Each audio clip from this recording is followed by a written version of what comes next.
Tonight, we unravel the terrifying story of the Brodus family and their dream home in Westfield, New Jersey.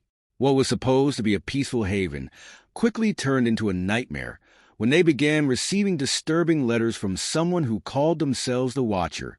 This mysterious figure claimed to have been watching the house for generations, sending ominous warnings about their children, referring to them as young blood. While the Netflix series directed by Ryan Murphy fictionalizes parts of this case, the true events are far more chilling than you could ever imagine.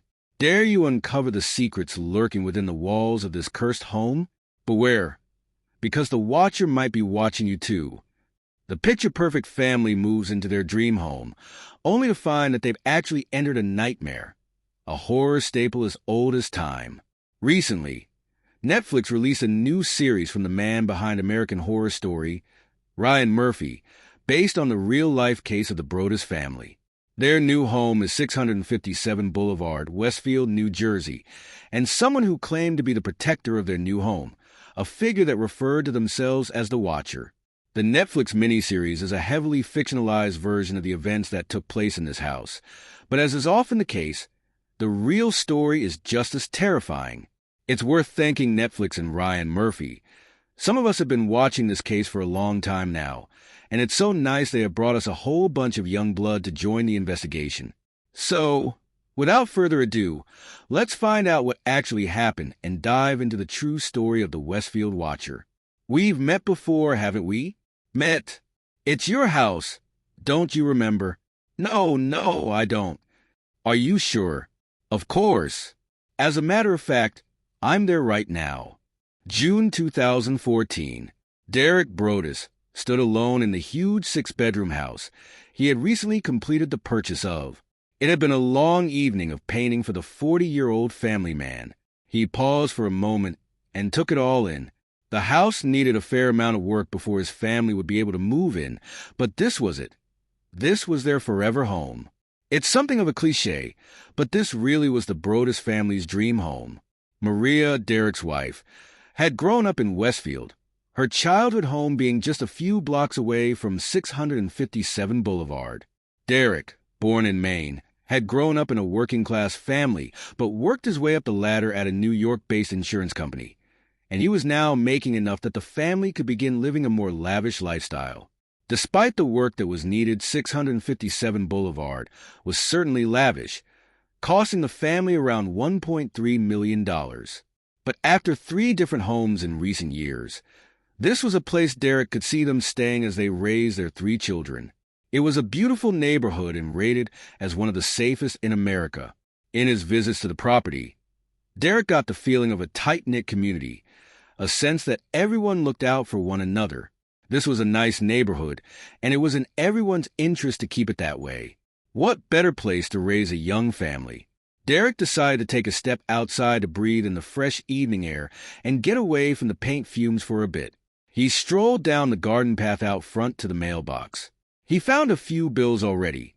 Not what you want to see when you've invested so much of your money into a property, but a fact of life, unfortunately. More intriguing, though, was a white envelope. On the front, in thick handwritten font, it simply said, "The new owner." Derek opened the envelope and began reading the handwritten letter that first appeared to be some sort of welcoming from his new neighbors. The first letter read as follows: "Dearest new neighbor at 657 Boulevard, allow me to welcome you to the neighborhood. How did you end up here? Did 657 Boulevard call to you with its force within? 657 Boulevard has been the subject of my family for decades now, and as it approaches its 110th birthday, I have been put in charge of watching and waiting for its second coming. My grandfather watched the house in the 1920s. My father watched in the 1960s. It is now my time. Do you know the history of the house? Do you know what lies within the walls of 657 Boulevard? Why are you here? I will find out. I see already that you have flooded 657 Boulevard with contractors so that you can destroy the house as it was supposed to be. Bad move. You don't want to make 657 Boulevard unhappy. You have children. I have seen them. So far, I think there are 3 that I have counted. Are there more on the way? Do you need to fill the house with the young blood I requested? Better for me.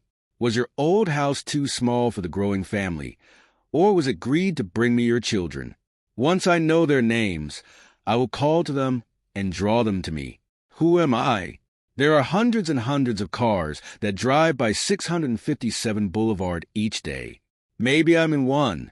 Look at all the windows you can see from 657 Boulevard. Maybe I'm in one.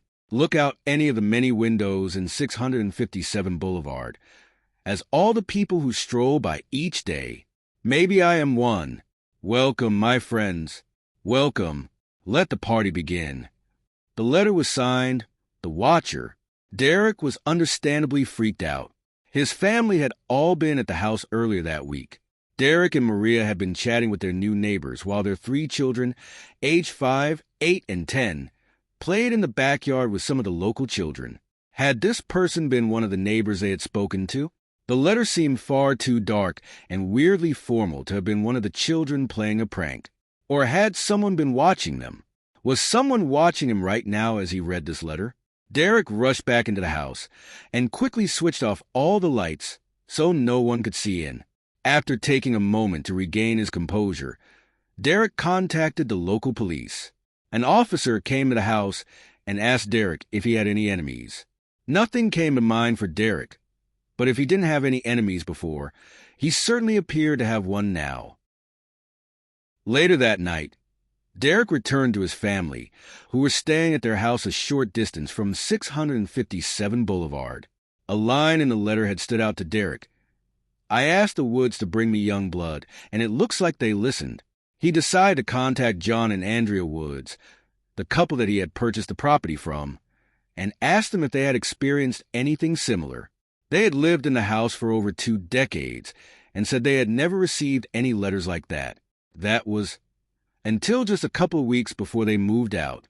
Andrea Wood said they had received a strange letter from someone claiming that their family had been tasked with watching the house. Odd as this was, since it had never happened before, John and Andrea dismissed it as a prank and threw the letter away. The police told Maria and Derek not to discuss the letter with anyone else for now, especially not their neighbors, who were now understandably all suspects in this strange case. Renovation work continued in the following weeks, and the Broaduses would visit from time to time with the children. However, after that first letter, they were on high alert, and any time they lost sight of the children, they would quickly yell their names to make sure they were okay. At one point, Derek was showing a couple of his neighbors around, so they could see the renovation work that was being done to the old property. All was going well until they said something that caused Derek to freeze in his tracks. Seeing the children running around the yard out back, one of the neighbors said, "It would be nice to have some young blood in the neighborhood." A phrase that normally wouldn't have been all that strange, but in the current situation, it shook Derek to his core. He was becoming paranoid. His house filled with contractors, neighbors curious about who the new members of their community were. Anyone could be the Watcher. Would you give inside my ass? It is not my custom to go where I'm not wanted. Who are you? Laughter. A fortnight after the arrival of the first letter, Maria had headed to the new house alone to check for any mail. When she pulled out a white envelope with the now familiar handwriting on the outside, this letter was even more chilling than the first. Welcome again to your new home at 657 Boulevard. The workers have been busy, and I have been watching you unload carloads of your personal belongings. The dumpster is a nice touch.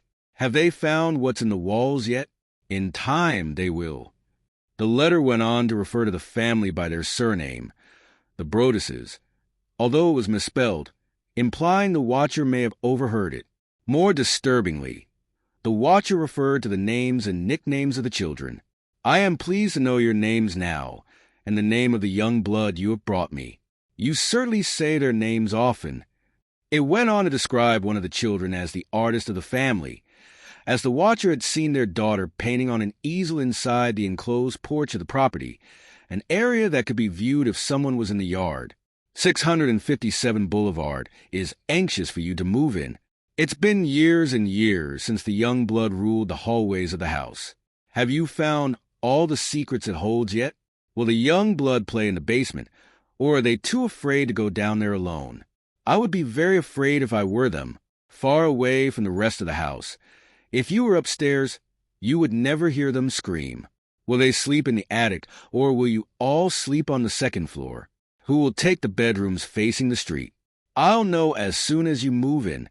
Help me to know who is in which bedroom so I can plan better. All of the windows and doors in 657 Boulevard allow me to watch you, track you as you move through the house. Who am I? I am the watcher and have been in control of 657 Boulevard for the better part of 2 decades now. The Woods family turned it over to you. It was their time to move on, kindly selling it when I asked them to. I pass by many times a day. 657 Boulevard is my job, my life, and now you are too, Brodus family. Welcome to the product of your greed. Greed is what brought the past 3 families to 657 Boulevard, and now it has brought you to me. Have a happy moving-in day. You know I'll be watching. Understandably, the Broduses did not bring their children back to the house after this letter. Unsure what to do about the whole situation, the Broduses debated whether they would move in at all after the letters. But not being around the property didn't mean the watcher was done. Just a few weeks later, a 3rd letter was sent. This time it asked where they had gone and mentioned that the house was missing them. The house is crying from all the pain it's going through. You changed it and made it so fancy. You are stealing its history. It cries for the past and what used to be in the time when I roamed its halls. The 1960s were a good time for 657 Boulevard. When I ran from room to room imagining the life of the rich occupants there, the house was full of life and young blood then. It got old, and so did my father, but he kept watching until the day he died. And now I watch and wait for the day when the young blood will be mine again. 657 Boulevard is turning on me, coming after me. I don't understand why. What spell did you cast on it? It used to be my friend, and now it is my enemy. I am in charge of 657 Boulevard. It is not in charge of me. I will fend off its bad things and wait for it to become good again. It will not punish me. I will rise again. I will be patient and wait for this to pass and for you to bring the young blood back to me. 657 Boulevard needs young blood. It needs you. Come back. Let the young blood play again like I once did. Let the young blood sleep in 657 Boulevard. Stop changing it and leave it alone. Interestingly, the comments about the house turning on the watcher came after. In an act of desperation, Derek had invited a priest to come and bless the house. The main suspects in this case soon became the Broduses' new next-door neighbors, the Langfords, a strange family who had lived in the neighborhood since the 1960s. Penny Langford was a 90-year-old woman who lived in a house with several of her adult children, some of whom were in their 60s. Their property also would have had a decent view of the enclosed porch of 657, where the Broduses' daughter was painting. Both the police and Derek and Maria began to suspect one of the younger members of the family, Michael. When he was brought in for questioning, he apparently said a number of things that seemed to coincide with the narrative of the letters. However, there was a lack of any real evidence that he was behind the threats. The case against Michael grew more strenuous when DNA evidence taken from the envelopes revealed they had been licked by a woman. Derek felt the police weren't taking the situation seriously enough and, still convinced that the Langfords were behind it, started his own investigation. He created documents detailing how close someone would need to be to the house to hear their conversations, installed cameras all around the house, and spent many nights waiting in the dark in the hope of catching someone spying on the property. He employed private detectives and even reached out to a former FBI agent who had inspired the character Clarice Starling, but it was all to no avail. The investigation into the Langfords seemed to be going nowhere, and a number of other suspects cropped up throughout the case. More than one child sex offender was found to be living in the area, and one of the more creepy observations came from the Broduses' house painter, who noticed a couple who lived behind the house had a pair of lawn chairs in the garden. They kept them strangely close to the Broduses' property. One day, he looked out to see the older man who lived there sitting in the chair, staring directly at the house. The chairs were always pointed at 657. After 6 months, the family decided to sell the property. After all the renovation work they had completed, they attempted to put it on the market for more than they had bought it for. But rumors about the watcher arrived, and no one would touch it. They instead tried to sell the house to a developer who would tear the house down and build 2 smaller properties in its place. However, many of the local residents protested against this, and the Westfield Planning Board denied the request, as the area would be 3 feet smaller than their regulations set out for gaps between properties. Interestingly, further developments in the area passed with no issues, despite having greater size exceptions. It was beginning to feel like the entire community was against the Broadduses. At this point, all they wanted was to get rid of the house, but they just couldn't seem to do it.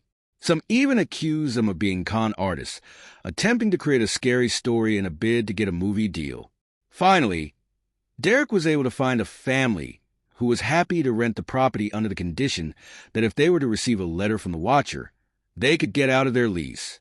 It took just 2 weeks for the watcher to make their presence known. Derek returned to the property after the new residents complained about noises in the roof that they believed were coming from squirrels. When he arrived, they handed him a letter. Some 2.5 years since the first, the watcher was still watching. Violent winds and bitter cold, to the vile and spiteful Derek and his wench of a wife, Maria. You wonder who the watcher is? Turn around, idiots. Maybe you even spoke to me, one of the so-called neighbors who has no idea who the watcher could be. Maybe you do know and are too scared to tell anyone. Good move. I walked by the news trucks when I took over my neighborhood and mocked me. I watched as you watched from the dark house, attempting to find me. Telescopes and binoculars are wonderful inventions. 657 Boulevard survived your attempted assault and stood strong, with its army of supporters barricading its gates. My soldiers of the boulevard followed my orders to AT. They carried out their mission and saved the soul of 657 Boulevard with my orders. All hail the watcher. Maybe a car accident, maybe a fire. Maybe something as simple as a mild illness that never seems to go away, but makes you feel sick day after day after day after day after day. Maybe the mysterious death of a pet, loved ones suddenly die. Planes and cars and bicycles crash. Bones break. You are despised by the house and the watcher. 5 years after the whole deal began, Derek was finally able to sell 657 Boulevard to a new owner who paid just $959,000 for the property, leaving the family with a loss of a little under $500,000. However, the recent selling of the rights of their story to Netflix appears to have made the Broadduses a pretty penny. While it might not make up for the years of paranoia and fear they went through, it certainly feels like a decent consolation and hopefully gives them the opportunity to restart their life, free from this whole ordeal. Derek says he has no intention of watching the show. Seeing the trailer was stressful enough for him. When they finally sold the property, Derek gave the new owners a note. It said, "We wish you nothing but the peace and quiet that we once dreamed of in this house." He also included a sample of the watcher's handwriting in case they ever needed it. To this day, no further letters have been received, and no one knows who or what the watcher might have been. As the second letter arrives, more disturbing details about the family's life are revealed. The watcher claims to have been observing the house for 2 decades and continues to send unsettling messages.